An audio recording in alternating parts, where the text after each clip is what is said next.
What's up, everybody? Back with another episode 91. If you're watching on YouTube, go ahead and hit that like button for me.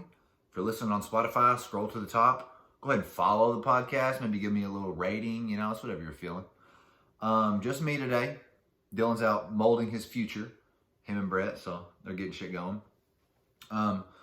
Before we get into the science stuff, I wanted to kind of talk about one of the more awkward things that I think can happen to a person in your day-to-day life. I saw this happen this past week. So I was in traffic driving, and these two people pull up next to each other in front of me, and I guess they know each other because they both roll their windows down, and they start talking. They have a good old conversation. They're talking it up. Hands moving, hand motions and everything. We got waves going on. Some people are hanging out the window talking, so they're really getting into it and everything, They have their good old conversation, and things kind of die down, and traffic starts to move forward. They roll the windows up, and they move along, thinking, okay, that interaction's over with, conversation's done. We're going to move on to the next thing, right? But what I think makes it awkward about this is as you're going in traffic, you pull up next to them again at the next light, and you're sitting there driving, and you're kind of doing a little subtle take to the left or to the right, depending on which one you're in. And you're not really sure if you should look over and wave again, or if they're going to be waving at you. You don't want to have them wave at you, and then you're just sitting there ignoring them because you obviously talk to them, them, they're your friend of some sort. You don't want to come off as an asshole right off the bat, I hadn't talked to this person forever, and then they're going to ignore me. So you're looking, making sure that they aren't waving, and then you're kind of you stop a little bit before you get up to that car, and trying to avoid speaking to them again or looking to them again. You don't know if you should wave or if you should just keep looking forward. I saw it happen last week. I might not be explaining it well, but it seemed so awkward. I got third-hand awkwardness, embarrassment, whatever from it. So that's my social dilemma for the week. On to some science. So we got some big science news if you're a space nerd, kind of like I am.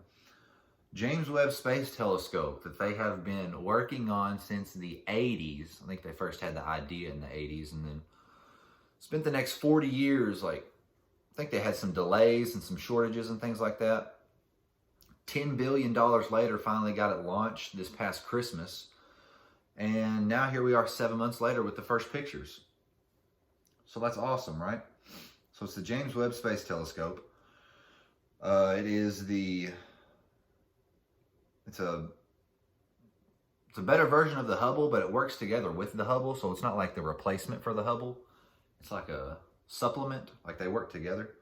But they released, I think it was 5, but 4 of them are really pictures. The 5th one, I think, is a graph that they've been measuring. What were they measuring? Nothing important, but yeah, it's just wavelengths from different planets. So there's really 4 pictures that they came out with, and they're pretty damn cool. So I'm going to kind of tell you a little bit about them. So the first one here they've got, I'm reading this on sciencenews.org. They've got a little article about it. First one is titled Going Deep. And I made an Instagram post about these 4 pictures as well.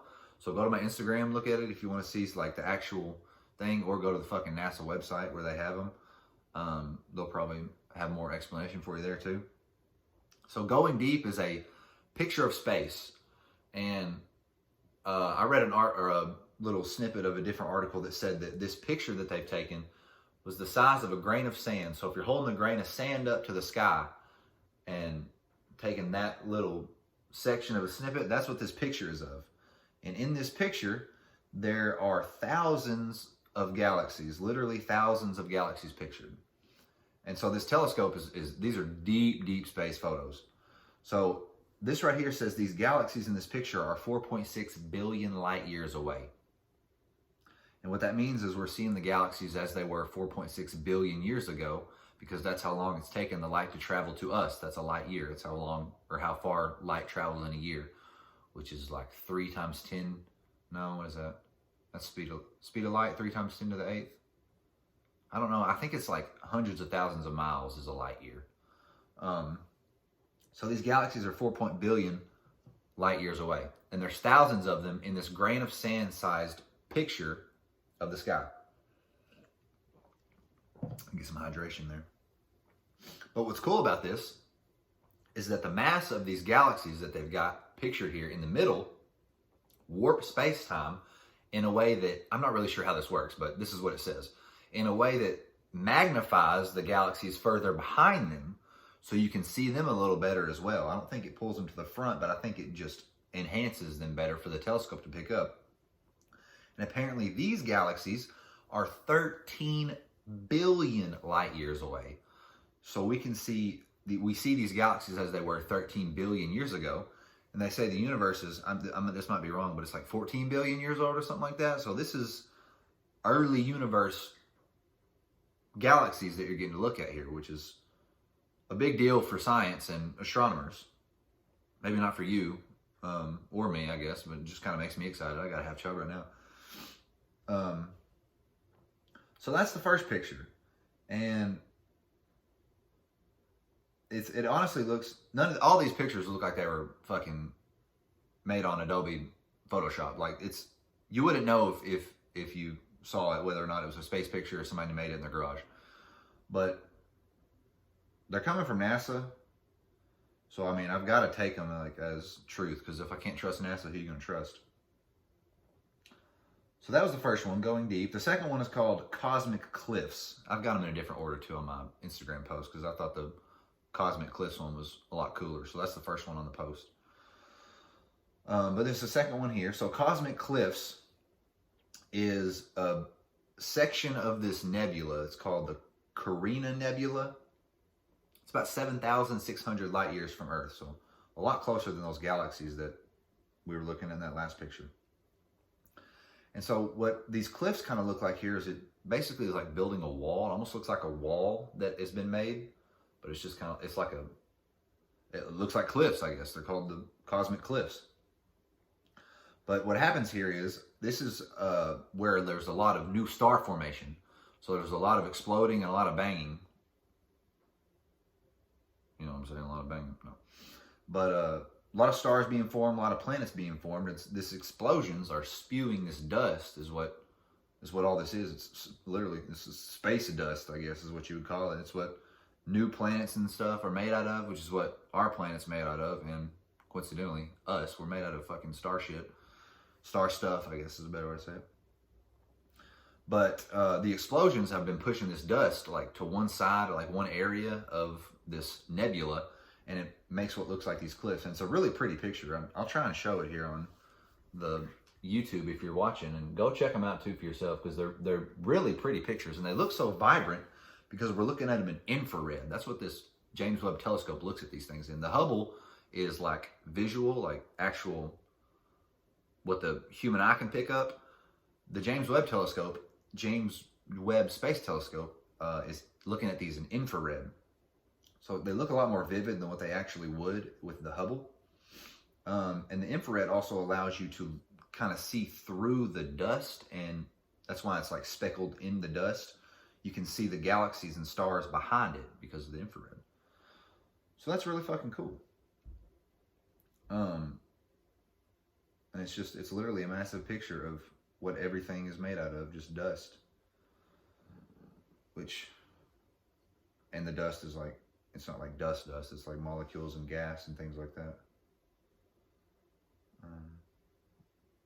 See if I'm missing anything on that one. There's not a lot about that one. The next one is called Foamy Nebula. This one almost looks like something on a Neil deGrasse Tyson book that I've got. So I'm not even sure if this is a real, no, I'm just kidding, this is a real picture. But they're really pretty and they're really vivid. But this next one, called the Foamy Nebula, that's what the picture is called. The nebula is actually called the Southern Ring Nebula. And what they have it described here as, they say it is an expanding cloud of gas that surrounds a dying star about 2,000 light years from Earth. So we're getting closer.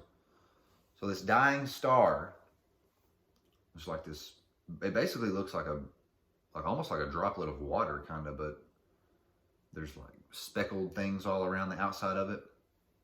And it's like an oval shape. And let's see what it says here. What the infrared is picking up is making this look orange, but the orange apparently is hydrogen molecules that are forming on the outside as the dust moves away from this hot core.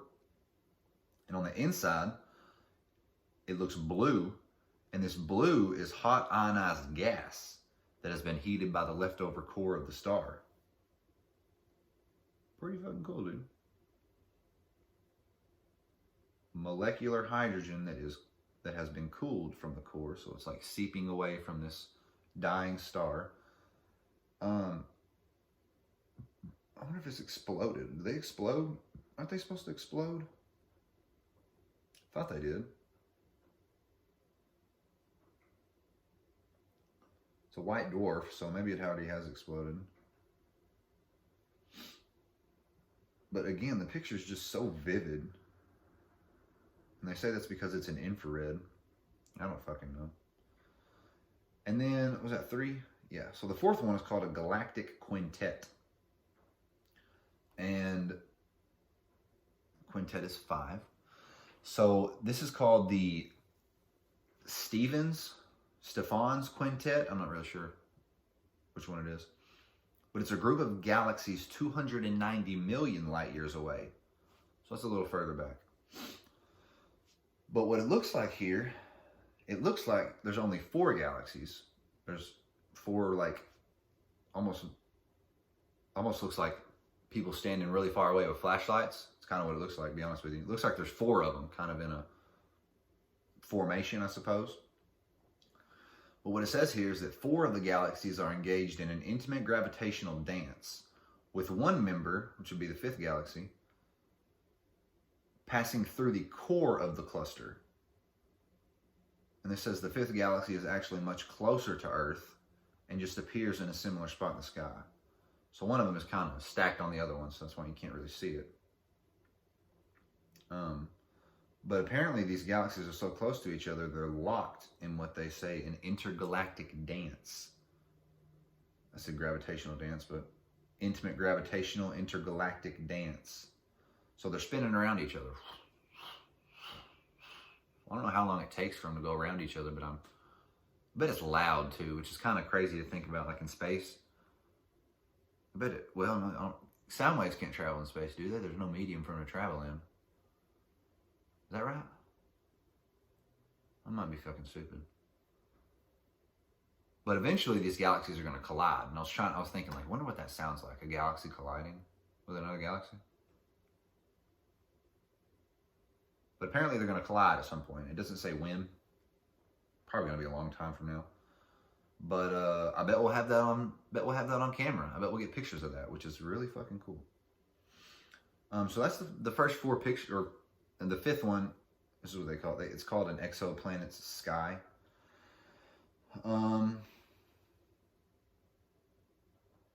Basically what this graph is they're trying to detect the presence of water vapor in the atmosphere of exoplanets. So that's kind of cool. But again, it's no pictures, it's just a graph. So if you don't like reading graphs, this one's not going to excite you very much.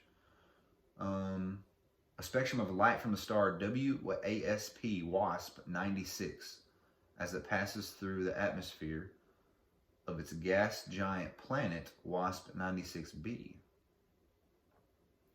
So this is an exoplanet, so like a planet orbiting a bigger planet. And they're trying to see if there's water on it, or water vapor, which is kind of interesting. But unless you like reading graphs, like I said, kind of takes the fun out of it. So that's the James Webb Space Telescope news so far, and they're taking new pictures all the time. They're going to be releasing stuff pretty frequently, I think. So that gives you something to live for if you were not doing too well. But nostalgia, I've been talking about that for a while. I figured I'd go ahead and give you a little rundown of nostalgia, because it's an interesting thing, and I was thinking about it a couple of weeks ago. I wanted to talk about it for the past few weeks, but haven't really dove into it enough to be able to give good explanation. So I've got the study here that I read, and I'll tell you what it is if you want to go check it out. It's called Nostalgia, and it's got a hyphen, and it says From Cowbells to the Meaning of Life, and it's by thepsychologist.bps.org. That's the website that it's on. So if you want to go check that out and fact check me, you can. But what we got here, so let's start with it. Nostalgia. So let's break the word down. Nostalgia derives from Greek words nostos, which means return, and algos, which means pain. So its original definition, the literal meaning of nostalgia, is the suffering evoked by the desire to return to one's place of origin.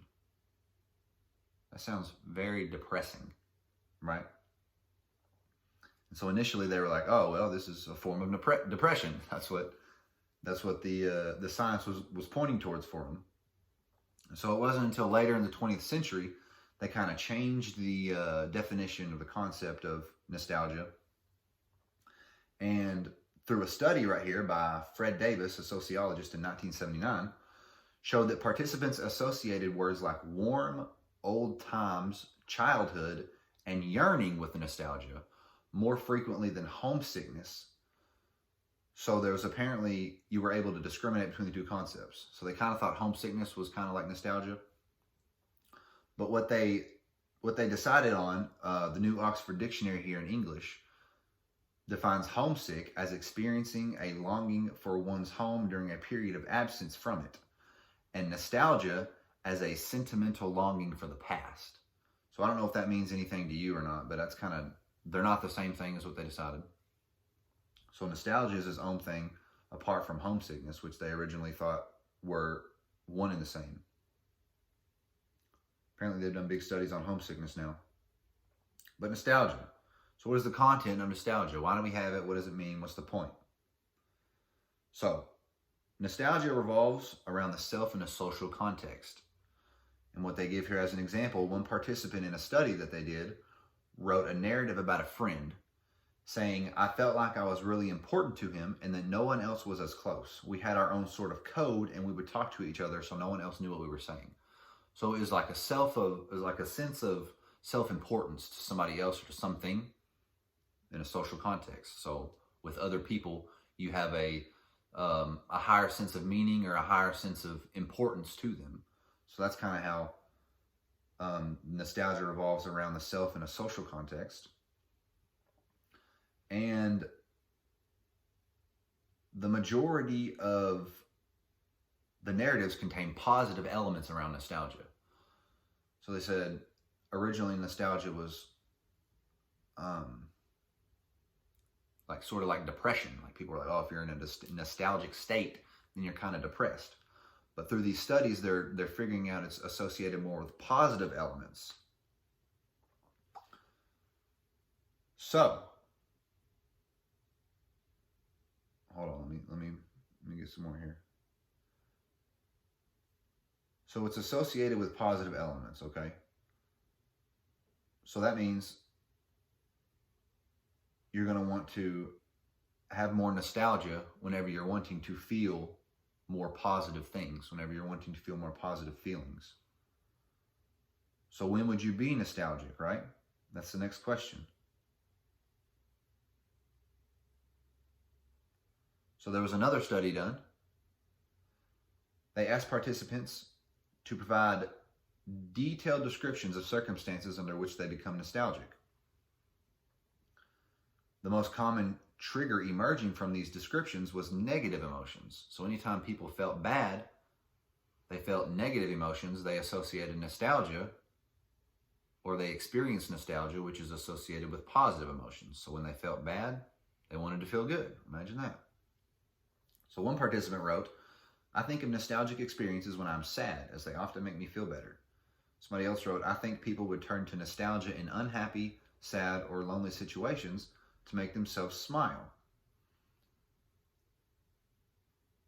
And then people, so among the negative affective states mentioned, loneliness was by far the most common.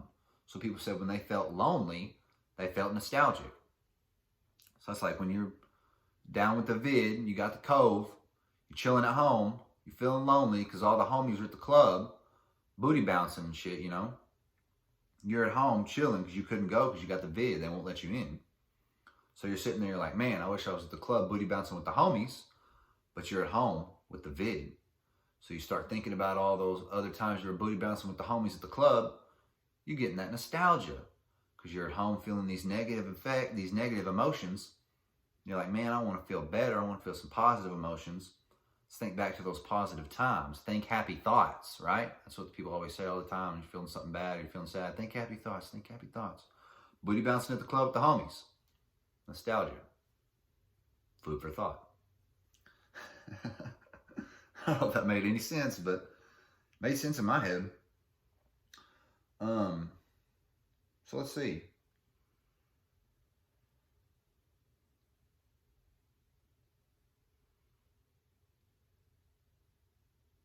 So here, psychological significance of nostalgia. So we feel nostalgia when we're lonely, when we're sad, when we want to feel better.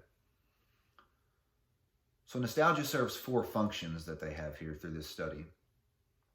The first function, nostalgia generates positive effect. So it generates positive emotions, positive feelings. Second, nostalgia maintains and enhances positive self-regard. Third, nostalgia strengthens social bonds. And fourth, nostalgia imbues life with meaning, which facilitates coping with existential threat. So that's an interesting one. That's one that I thought was kind of crazy. So let's break these down. Positive effect. Nostalgia generates positive effect. What does that mean? So let me say this right.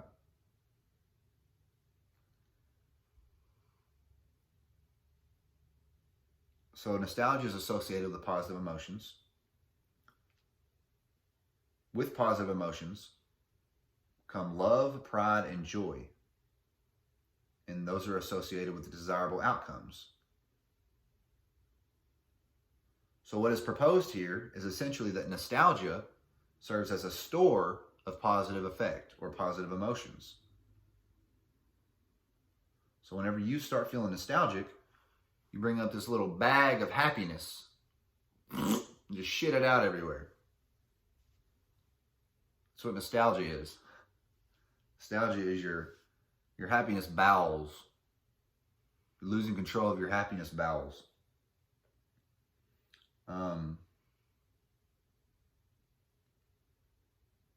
Kaplan here, which is another study from 1987, characterized nostalgia as a joyous experience that gives rise to an expansive state of mind and a feeling of elation. Almost sounds like you're doing crack. Whenever you're doing nostalgia, you're feeling nostalgia, I guess. So that's where the generates positive effect, or nostalgia generates positive feelings, because nostalgia is associated with positive feelings. Because whenever you have these nostalgic events, when you're thinking about previous experiences, you have these happy thoughts and happy feelings. Think happy thoughts, think happy thoughts. So on the second point, to positive self-regard, this here says individuals possess a well-documented need to protect, maintain, and enhance the positivity of the self-concept. So they're proposing here that nostalgia is an important mechanism through which we achieve positive self-regard.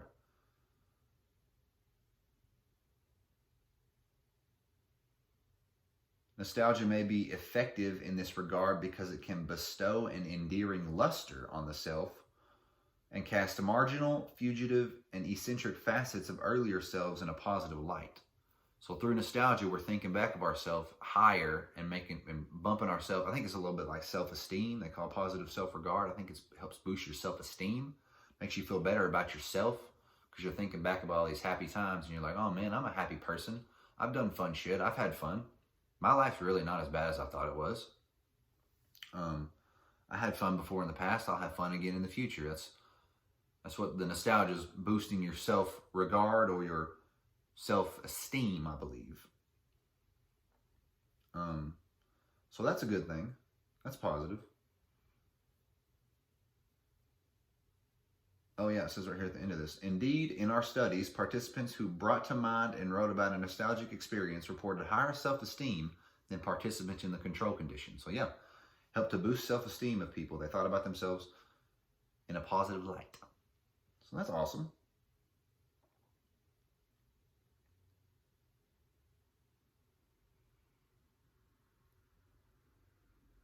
So the third thing, what was the third thing? Strengthens social bonds. So this says here, by now, it should come as no surprise we believe nostalgia is a deeply social emotion. Elegantly phrased, a nostalgia experience. In the nostalgic experience, the mind is peopled. So you're thinking about all these times that you had good experiences with other people, positive effects, and it's boosting that self-esteem, making yourself feel better. And so what they say here, such meaningful bonds are particularly relevant during life transitions, like graduations, relocations, or new employment, when individuals are likely to feel socially isolated. So that's when nostalgic experiences come about. So nostalgia contributes to a sense of safety and secure attachment. So you think back to the times when you had people around you that you really bonded very close with, and you had a deep sense of attachment with. It can help you in those isolated times feel better about yourself, boost that self-esteem, bring you positive effect, positive emotions. So that's where they say it strengthens social bonds.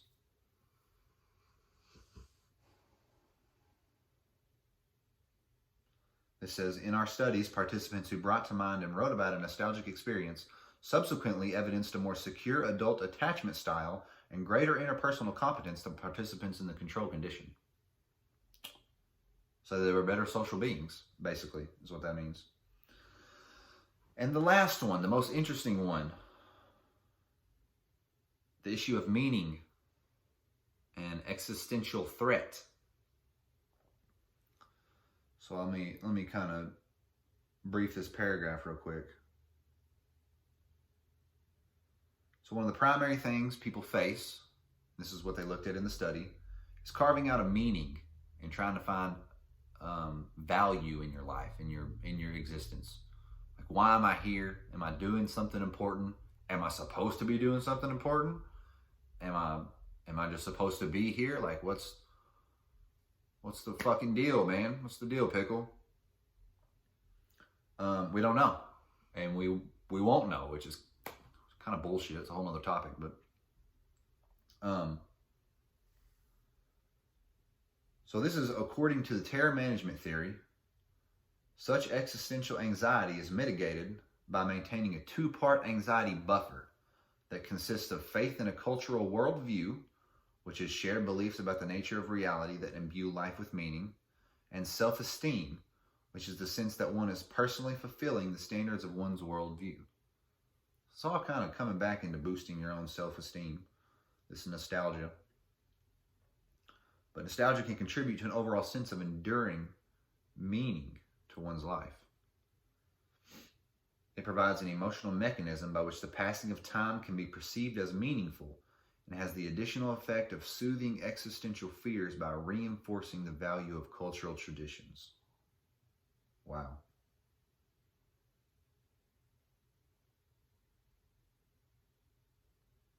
This goes on to say, our recent research provides support for the existential function of nostalgia.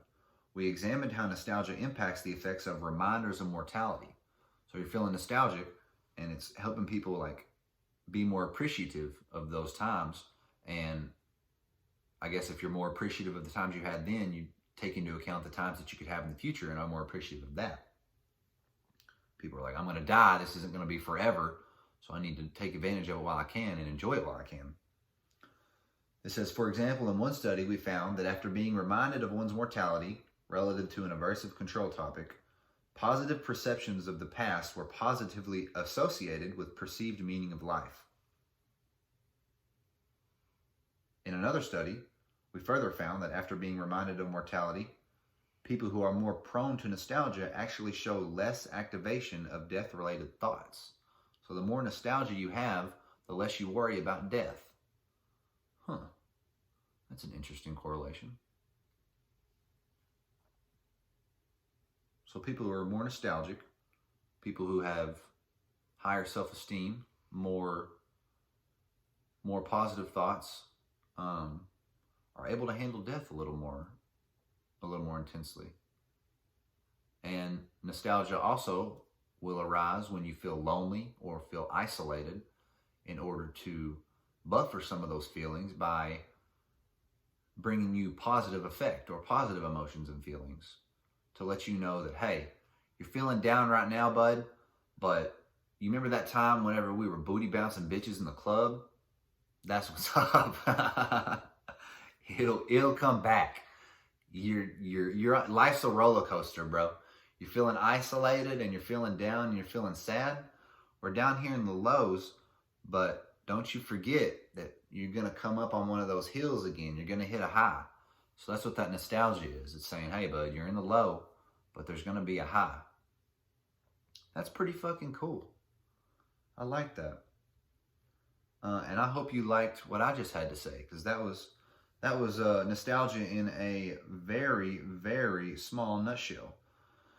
I glossed over a lot of the study, so if you want to really dive into it, I'll tell you what it is again. It's on a website called thepsychologist.bps.org, and it is called Nostalgia: From Cowbells to the Meaning of Life. So nostalgia is an interesting thing. It's there to make you feel better in the bad times. It's there to help you deal with the existential dread of your own mortality. And it's there to make you feel good about yourself, bro. You know, it sounds a lot like weed. It sounds a lot like getting high. But they're one and the same, man. You start feeling nostalgic, you might just be getting high on life. So get high on life, brother. And weed if you got some. Roll that shit up. Thanks for listening, everybody. Episode 91. Finally got to that nostalgia. We missed Dylan this week. He'll be back some point. I appreciate you listening. Again, if you're watching on YouTube, like the video, subscribe to the channel. Pretty please. If you're listening on Spotify, scroll to the top. You can follow the podcast. It'll let you know whenever I release new episodes, but it's pretty consistent with when I release them. So you can rate the podcast out of 5 stars. I don't care what you rate it, but just give me a rating. I think I might be the only person that's rated it so far on there, which fuck me. But anyway, we'll see you next week for episode 92. Y'all have a great week, and, you know, nostalgia, bro.